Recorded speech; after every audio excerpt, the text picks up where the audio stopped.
Hello and welcome to Atop the Fourth Wall, where bad comics burn. Alright, we're 2 issues done, and that's the same amount of pages Wonder Woman has appeared. In the last episode, I briefly talked about tie-in comics, so let's talk about them a little bit more.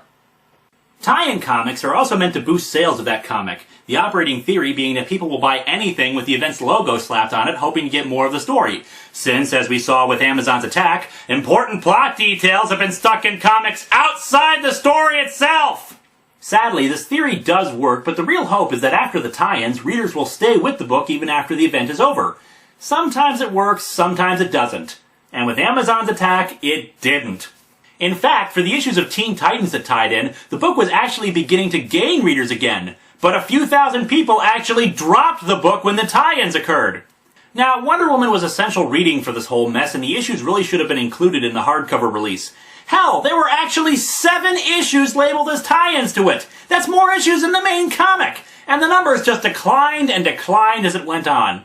The same thing happened to Supergirl and Catwoman when they had tie-ins. Numbers dropped, and in Catwoman's case, they went back up again when Amazon's attack was over.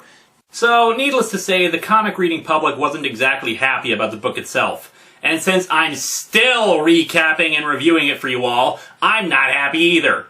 Suicide gun at the ready, so let's dig into Amazon's attack number 3 and number 4.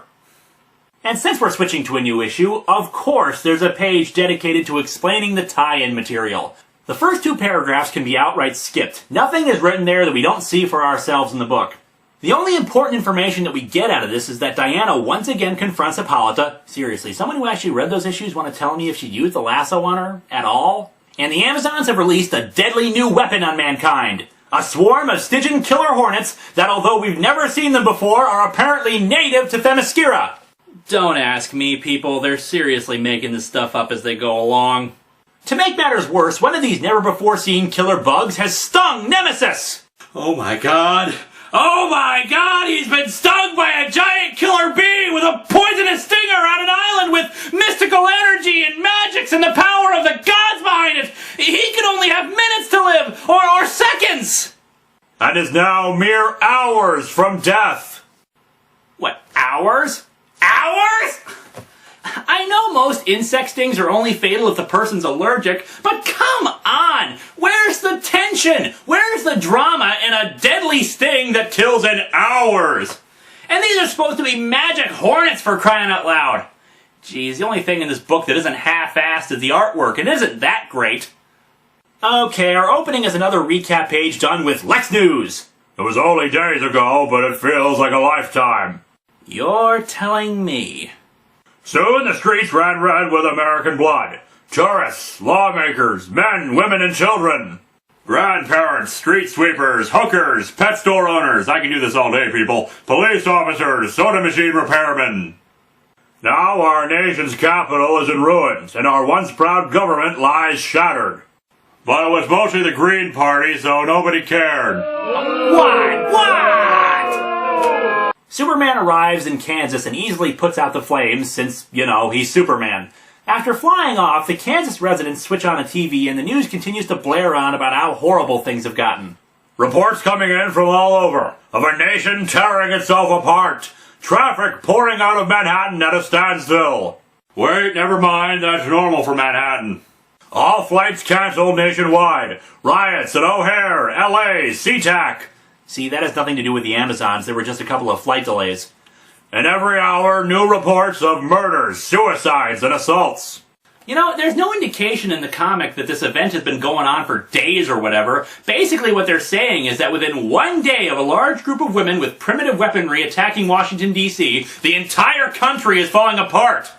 Damn you, 19th Amendment! A live feed comes in from her royal craziness Hippolyta, where she calls on America for unconditional surrender and that the country has one day to decide. Artemis and Philippus, being their usual completely helpful selves, point out just how freaking insane the demand is, but of course, take no action.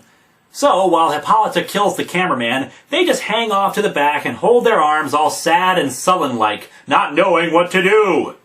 Say, here's an idea. Stab your crazy queen through her head, assume command, and act like Amazons instead of pretending this is some huge moral dilemma! Meanwhile, aboard Air Force One, the president wants to land the plane, but his aide tells him that right now up in the air is the only place where he's safe, alive, and in control. And he can't be in control from a bunker because... And I've got some tough decisions to make, don't I? Well, here's the first. I'm implementing the McCarran Act. What? A relic of the Cold War. Allows arrest of suspicious individuals. Provides for deportation, imprisonment, camps. It was created back in 1950 to fight the communist menace that was supposedly poised at our doorstep. I'd say things are considerably more dire now.